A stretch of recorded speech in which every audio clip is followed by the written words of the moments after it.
Hello everyone, welcome to 90 degree solution. आज के video में मैं आपको 40 क्वेश्चन का सेट प्रैक्टिस कराऊंगा, जिसका मैं इम्पोर्टेंट फैक्ट भी डिस्कस करूंगा, जो आपके एग्ज़ाम के पॉइंट ऑफ व्यू से बहुत इम्पोर्टेंट होगा। तो वीडियो को एंड तक ज़रूर देखिएगा फ्रेंड्स। और आप साथ साथ ऑप्शन भी लगा सकते हैं। आपका जो भी नंबर आएगा उसे आप कमेंट बॉक्स में लिख कर ज़रूर बताइएगा। इससे हमें और बाकी के स्टूडेंट्स को प्रेरणा मिलेगा।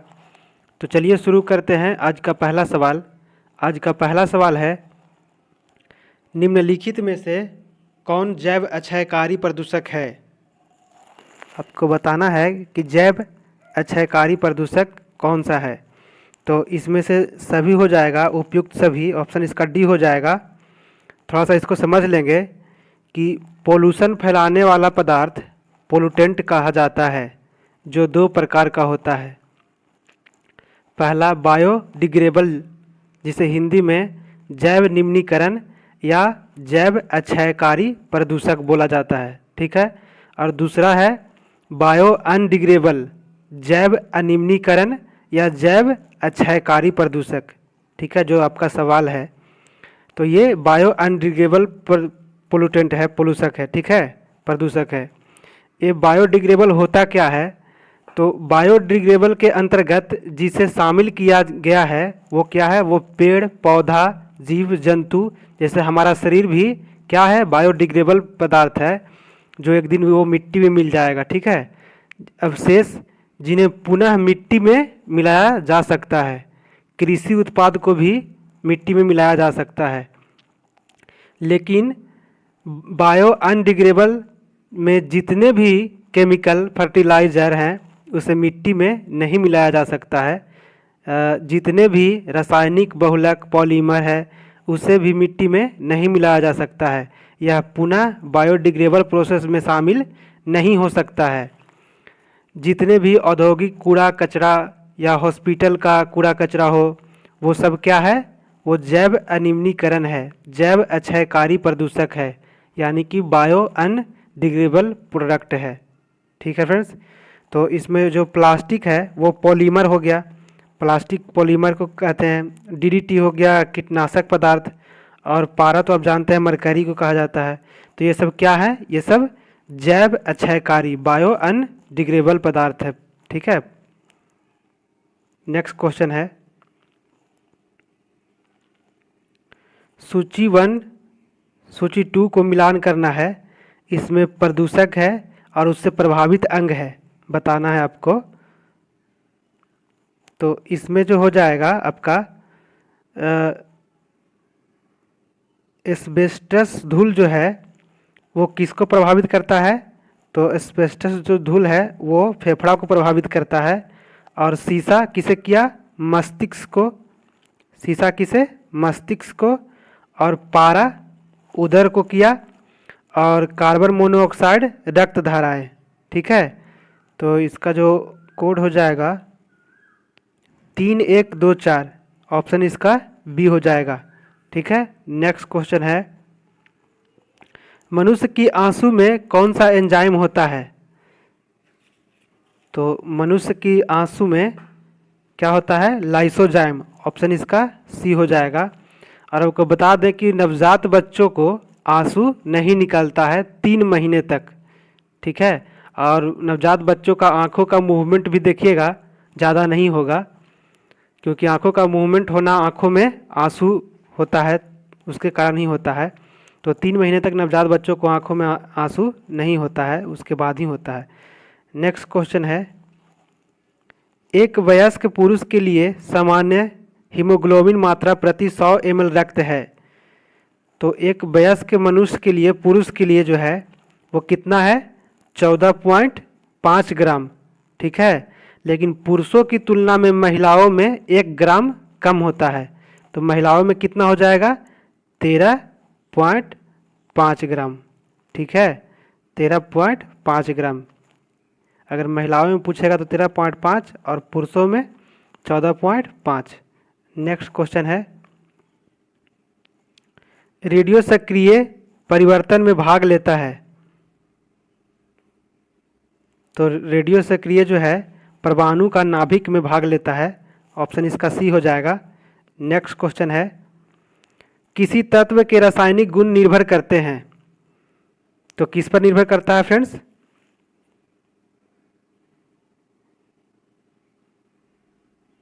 तो परमाणु संख्या पर, ऑप्शन इसका बी हो जाएगा, परमाणु संख्या पर निर्भर करता है।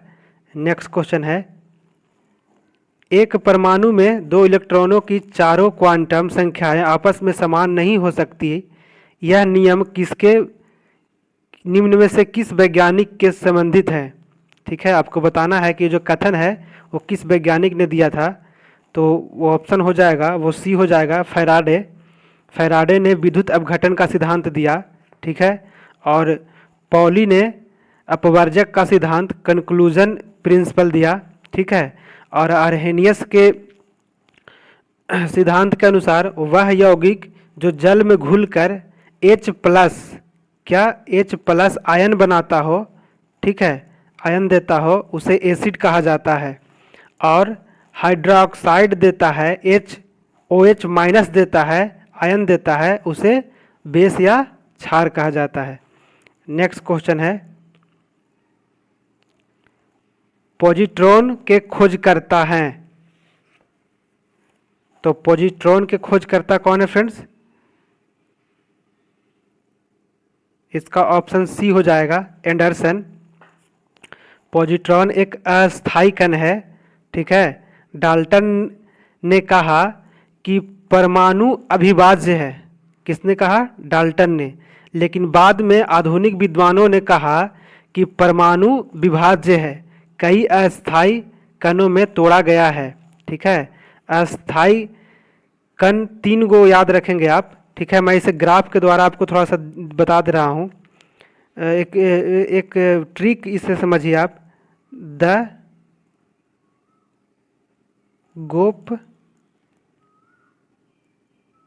चन, ठीक है। तो इसमें जो हो गया, TH से क्या होता है? जे थॉमसन, TH से थॉमसन, और GO से हो गया गोल्डस्टीन, और CH से हो गया चैडविक, ठीक है। तो इलेक्ट्रॉन का खोज किसने किया? यहाँ पर ई है, तो इलेक्ट्रॉन का खोज जे थॉमसन ने। प्रोटॉन का खोज किसने किया? तो गोल्डस्टीन ने किया। और न्यूट्रॉन का खोज किसने किया? तो चैडविक ने, जेम्स चैडविक ने किया। ये तो था अस्थायी कण, ठीक है।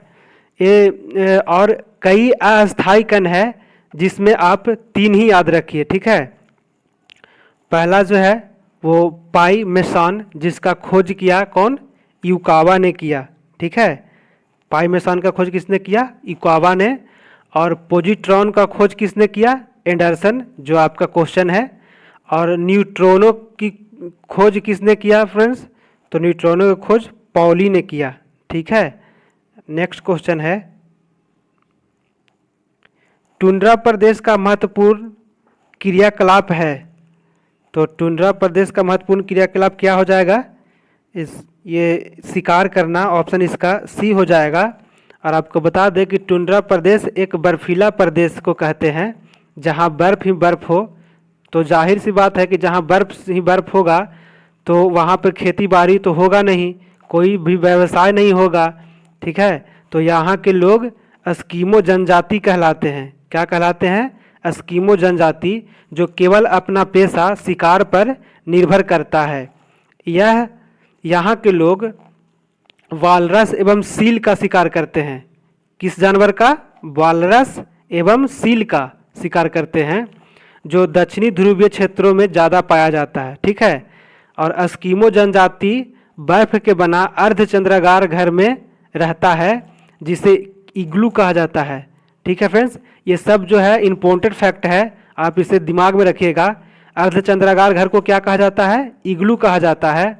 और अपना परिवहन संसाधन के रूप में साइकिल या मोटर रेलवे की वहाँ पर सुविधा नहीं है, ठीक है, उसका इस्तेमाल नहीं करते हैं। वहाँ पे बर्फ पर स्केटिंग करने वाला गाड़ी, बिना चक्का वाला गाड़ी, जिसे स्लेज गाड़ी कहते हैं, ठीक है, स्लेज गाड़ी का प्रयोग किया जाता है, जिसे एक पशु है जो खींचता है, उसका नाम है रेंडियर पशु।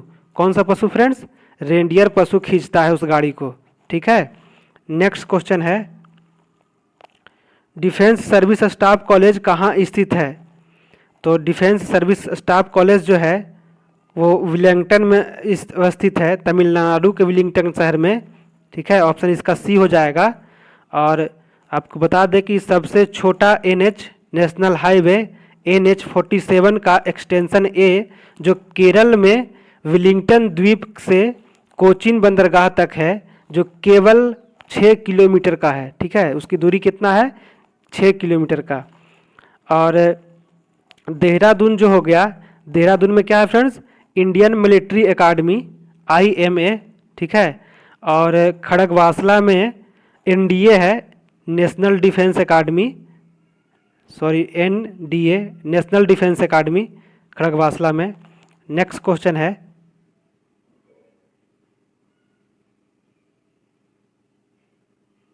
पुरापाषाण युग का नवपाषाण युग में परिवर्तन संभव हो सका, तो वो क्या कारण होगा फ्रेंड्स? अनाज की उत्पत्ति। ठीक है, अनाज या कृषि, ऑप्शन इसका बी हो जाएगा। और एक यहाँ पर एक और बहुत इम्पोर्टेंट क्वेश्चन बनेगा कि अग्नि का खोज हुआ पुरापाषाण काल में। ठीक है, लेकिन अग्नि का प्रयोग लोग सीखा मध्यपाषाण में। किस पाषाण में? मध्यपाषाण में। खोज तो उसका पुरापाषाण काल में ही हो गया था, लेकिन मुख्य रूप से इसका प्रयोग जो किया जाने लगा वो मध्यपाषाण में किया गया। नेक्स्ट क्वेश्चन है, भारतीय शासन व्यवस्था में एक प्रतिनिधि एवं लोकप्रिय घटक में समाविष्ट का प्रथम प्रयास किया था, तो किसने किया था फ्रेंड्स?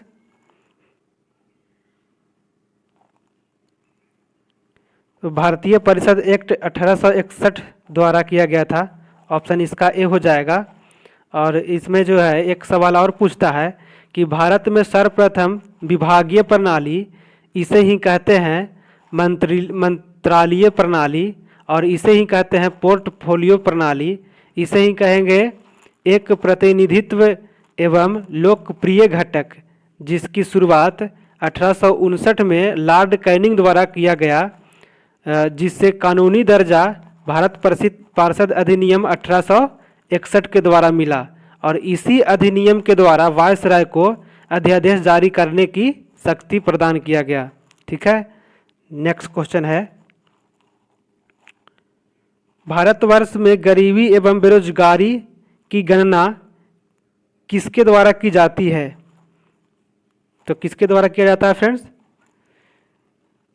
तो यहाँ पर थोड़ा सा ऑप्शन जो सी है, इसमें आप ध्यान दीजिएगा कि CSSO जो है, इस जगह पर आपको करना है NSSO। ठीक है, ये CSSO जो है वो गलत है, मिस प्रिंट हो गया है, आपको यहाँ पर NSSO करना है। ठीक है, इसका जो है नेशनल सैंपल सर्वे ऑर्गेनाइजेशन, भारतीय नमूना सर्वेक्षण संगठन के द्वारा गरीबी एवं बेरोजगारी की गणना किया जाता है। इस सवाल का जो जवाब है वो ऑप्शन सी है, और सी के जगह पर सिर्फ एन करना था। ठीक है, और आपको बता दें कि CSO जो ऑप्शन बी में है, इसके तहत सेंट्रल स्टैटिस्टिकल ऑर्गेनाइजेशन के द्वारा भारत में राष्ट्रीय आय की गणना किया जाता है। ठीक है, CSO के द्वारा राष्ट्रीय आय की गणना किया जाता है। नेक्स्ट क्वेश्चन है, यदि आप गोलकोंडा जिला को देखना चाहते हैं तो निम्नलिखित में से किस राज्य में आपको जाना पड़ेगा? तो किस राज्य में हमको जाना पड़ेगा फ्रेंड्स? आंध्र प्रदेश, ऑप्शन इसका सी हो जाएगा। नेक्स्ट क्वेश्चन है, इलाहाबाद स्थित अल्फ्रेड पार्क किसकी शहादत के लिए प्रसिद्ध है? तो वो किसके लिए प्रसिद्ध है फ्रेंड्स? चंद्रशेखर आज़ाद, जो बहुत ही वीर पुरुष थे। इनका एक स्टोरी है कि उस पार्क में कुछ मुठभेड़ के कारण उस पार्क में ये आ गए थे, और 2-3 लोगों के साथ में ये थे, तो उस दरमियान सबको बचाने के दरमियान में ही इनकी मौत हो गई थी। और एक सबसे खुशी की बात यह है कि अंग्रेज़ों की गोली से इन्हें नहीं मारा गया था, ये अपने सर पे खुद ही गोली मार लिए थे, अपने ही गोली से। इनका कहना था कि मैं तुम्हारी गोली से मरने से पहले मैं खुद को मार लूँगा। बहुत ही वीर पुरुष थे। ऑप्शन बी हो जाएगा इसका, चंद्रशेखर आज़ाद। नेक्स्ट क्वेश्चन है, किस पेशवा को पेशवा के इतिहास में नाना साहब की तरह जाना जाता है? तो बालाजी बाजीराव, ऑप्शन इसका बी हो जाएगा, बालाजी बाजीराव। नेक्स्ट क्वेश्चन है, सूची 1 सूची 2 को मिलान करना है, ठीक है। तो इसमें जो है पद है वो संविधान जिससे लिया गया है, वो मतलब वो देश के बारे में बताना है कि ये कौन सा जो है पद जो कहाँ से लिया गया है। तो इसमें जो है राज्य के नीति निर्देशक तत्व जो है वो आयरलैंड के संविधान से लिया गया है। कहाँ से लिया गया है फ्रेंड्स? आयरलैंड के संविधान से लिया गया है, जहाँ से राष्ट्रपति का निर्वाचन मंडल लिया गया है। वहाँ से राज्यसभा के राष्ट्रपति के द्वारा 12 सदस्यों का मनोनयन लिया गया है, ठीक है। इसका जो ऑप्शन हो जाएगा वो 3 हो जाएगा, आयरलैंड। और मूलभूत अधिकार जो अमेरिका के संविधान से आया, जहाँ से संविधान की प्रस्तावना आया, जहाँ से उपराष्ट्रपति का पद आया, और अमेरिका से ही राष्ट्रपति का महाभियोग आया, और वहाँ से ही न्यायिक सर्वोच्चता आया। वहीं से और क्या आया फ्रेंड्स? संविधान की सर्वोच्चता आया, जहाँ से न्यायिक पुनरावलोकन आया, ठीक है। ये सब कहाँ से आया? अमेरिका से, ठीक है। इसका जो ऑप्शन हो जाएगा वो 5 हो जाएगा। और ये तीसरा जो है, संघ राज्यों के संबंध के बीच सहवर्ती सूची जो है वो ऑस्ट्रेलिया से आया। कहाँ से आया फ्रेंड्स? ऑस्ट्रेलिया से आया है, ठीक है। और संयुक्त अधिवेशन भी ऑस्ट्रेलिया से आया है, और ऑस्ट्रेलिया से केंद्र एवं राज्य के बीच शक्ति का बंटवारा आया, ऑस्ट्रेलिया से ही प्रस्तावना की भाषा आया, ठीक है। और अगला जो है, राज्यों के संघ के रूप में भारतवर्ष, जिसमें संघ की सर्वोच्चता शक्ति सहित है। आपको बता दें कि भारत क्या है फ्रेंड्स? भारत जो है वो देश नहीं, राज्यों का संघ है, यूनियन ऑफ स्टेट है। यह क्या है? संघात्मक शासन व्यवस्था है। और संघात्मक शासन व्यवस्था कहाँ से आया? कनाडा से आया। कनाडा के संविधान से, इसी कनाडा के संविधान से अवशिष्ट सूची भी आया। केंद्र द्वारा राज्यपाल की नियुक्ति प्रणाली आया, ठीक है। तो उसका उत्तर जो है वो क्या हो जाएगा? डी का हो जाएगा, कनाडा, 2 नंबर। तो इसका हो जाएगा 3, 3, 5, ऑप्शन इसका बी हो जाएगा, 3, 5, 2, 1, ठीक है फ्रेंड्स। नेक्स्ट क्वेश्चन है, निम्नलिखित युग्मों में कौन सुमेलित नहीं है? आपको बताना है कि निम्नलिखित युग्मों में कौन सुमेलित नहीं है। तो इसका जो ऑप्शन हो जाएगा वो ए हो जाएगा, अजमेर, ठीक है। तो कुबत उल इस्लाम मस्जिद जो है वो अजमेर में नहीं है, ठीक है।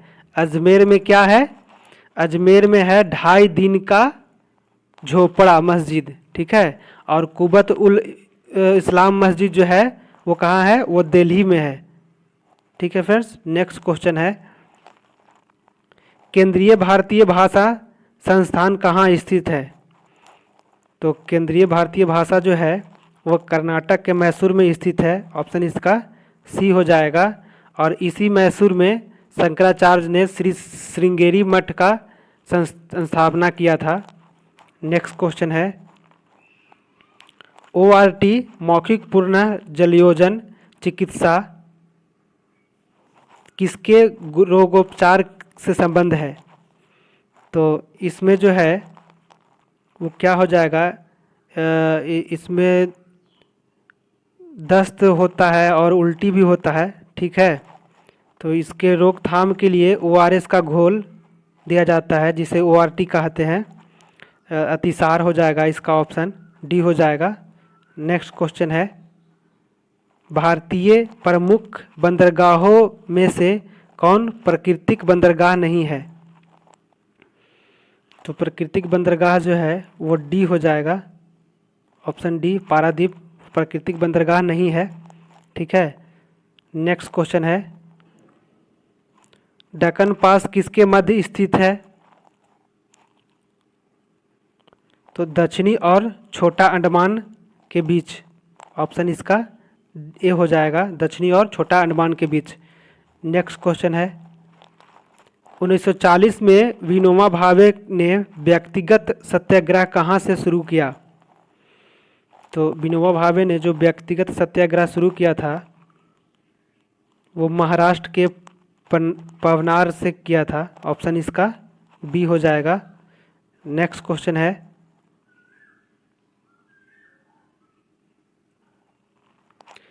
भारत सरकार के राजस्व लेखा के खर्च का सबसे महत्वपूर्ण पद कौन सा है?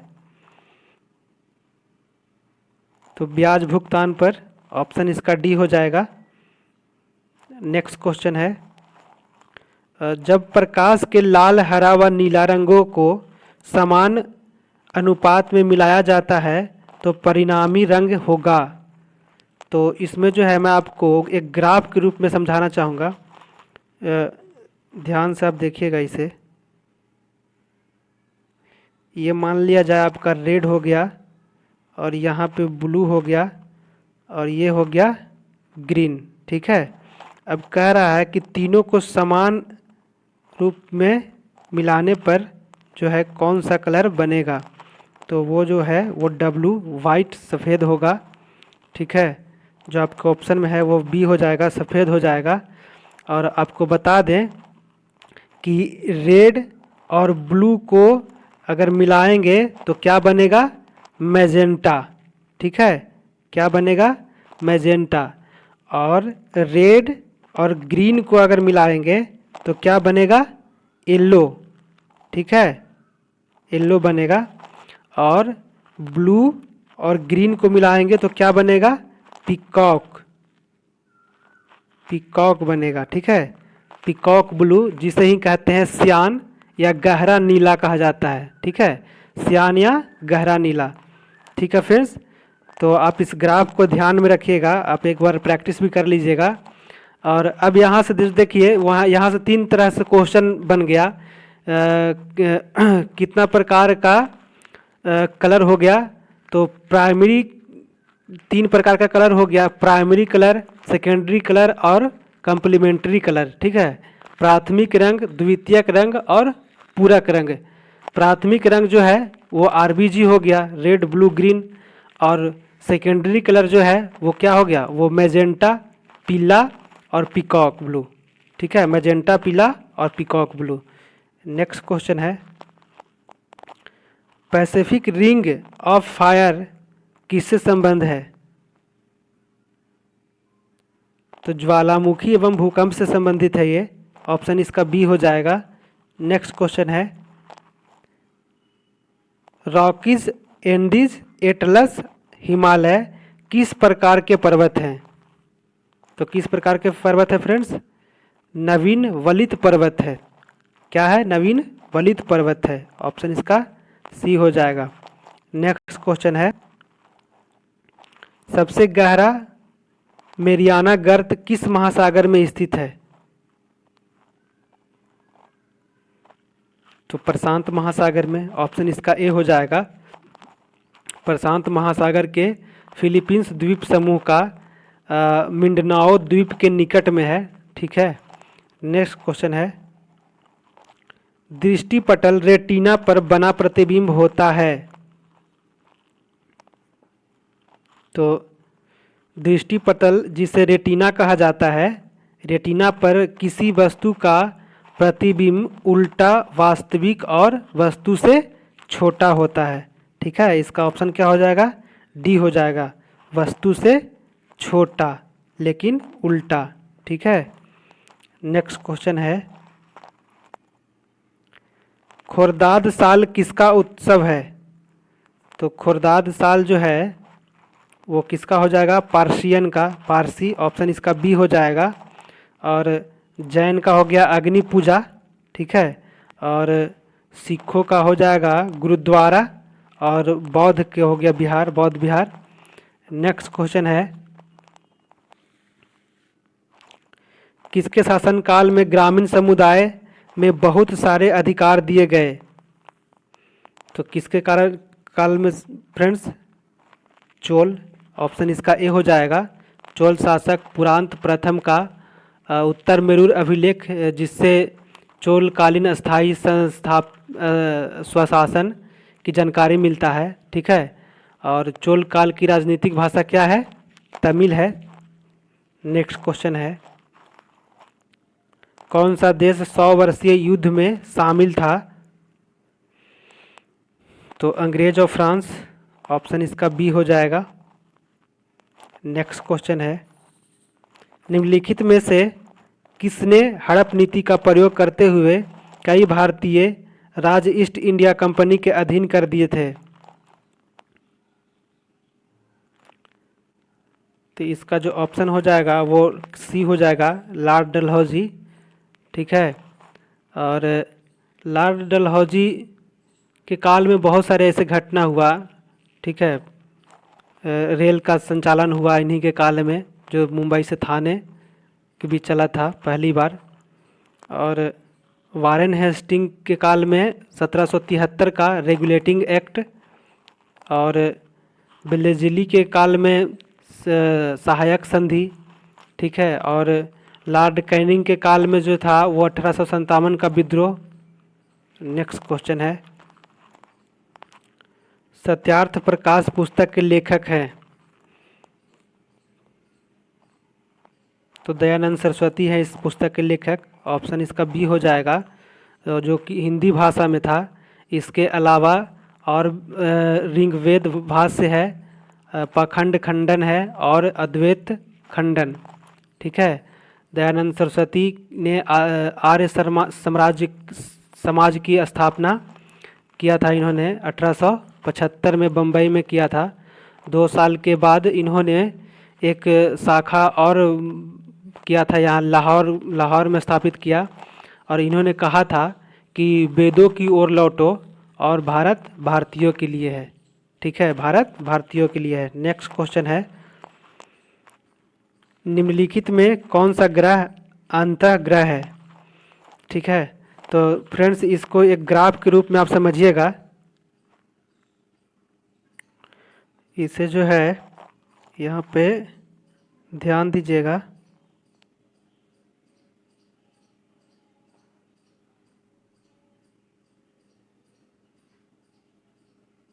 ठीक है। मान लिया जाए ये 8 ग्रह है।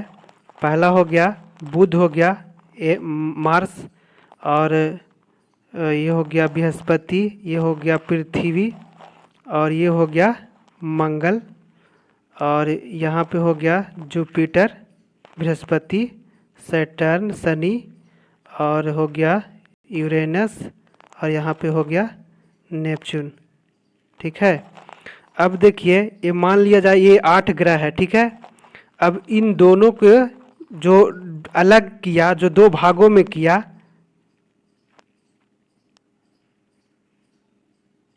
उसे कहते हैं क्षुद्र ग्रह।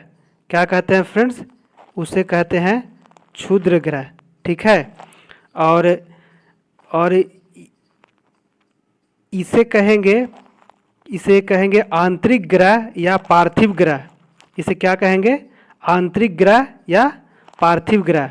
और इसको क्या कहेंगे? इसे ब्राह्मण ग्रह या जोवियन ग्रह कहेंगे। ठीक है। तो आपका क्वेश्चन जो है वो पूछ रहा है अंतःग्रह, तो अंतःग्रह के अंतर्गत जो है ये सब चारों आ जाएगा। ठीक है। ये बुध हो गया, और ये शुक्र हो गया, और ये हो गया पृथ्वी, और ये हो गया मंगल। ठीक है। तो आपको बता दें, अगर आपको साइज में अगर पूछे कि बड़ा छोटा, तो यहाँ पर जो है ये बृहस्पति 1 नंबर पे हो जाएगा, और यहाँ पे शनि जो है 2 नंबर पे हो जाएगा, और वरुण जो है हो जाएगा 3 नंबर पे, और अरुण जो है वो हो जाएगा 4 नंबर पे। ठीक है। और मंगल जो है वो 7 नंबर पे हो जाएगा, और पृथ्वी हो जाएगा 5 नंबर, और शुक्र हो जाएगा 6 नंबर, और बुध जो है वो हो जाएगा 8वें नंबर पे। ठीक है। ये तो हो गया साइज में, ठीक है।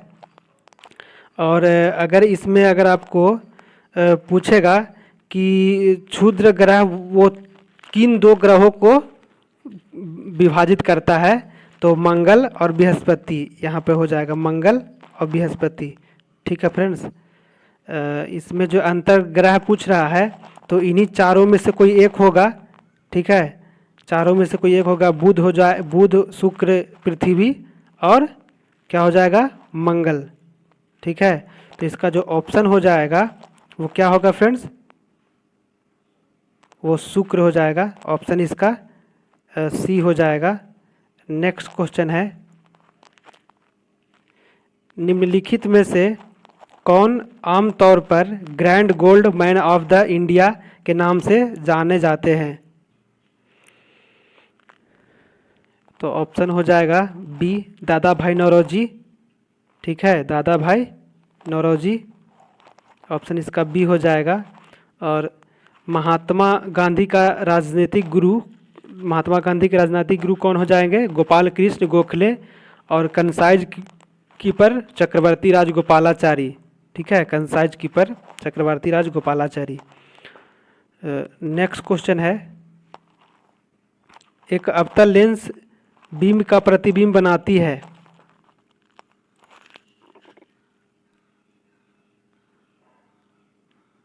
तो आभासी एवं आभासी, सीधा और हरासित, ऑप्शन इसका डी हो जाएगा। आपको बता दें कि परिवर्धित का मतलब होता है बड़ा, ठीक है, तो सॉरी, परिवर्धित का मतलब होता है बड़ा और हरासित का मतलब होता है छोटा, ठीक है। तो आभासी सीधा और छोटा होता है, ठीक है फ्रेंड्स। तो यहाँ पे परिवर्धित आप नहीं लगाइएगा, परिवर्धित का मतलब बड़ा होता है। नेक्स्ट क्वेश्चन है, निम्नलिखित में से किस प्रकार के कोयले में उच्चतम कार्बन अंश प्रतिशत होता है। तो इसके लिए आप एक ट्रिक लिखिएगा, ए वी ली पी, ठीक है, ए वी ली पी। अब देखिए ए से हो गया एंथ्रोसाइट, ए से क्या हो गया, एंथ्रोसाइट, और वी से हो गया विटुमिनी जिसे कोकिन कोल कहते हैं, और ली से हो गया लिग्नाइट जिसे भूरा कोयला कहा जाता है, ठीक है, और पी से हो गया पीट, ठीक है, पी से पीट। अब देखिए सबसे जो ज़्यादा मात्रा होता है एंथ्रोसाइट में होता है, इसमें कितना हो गया, 90% होता है, ठीक है।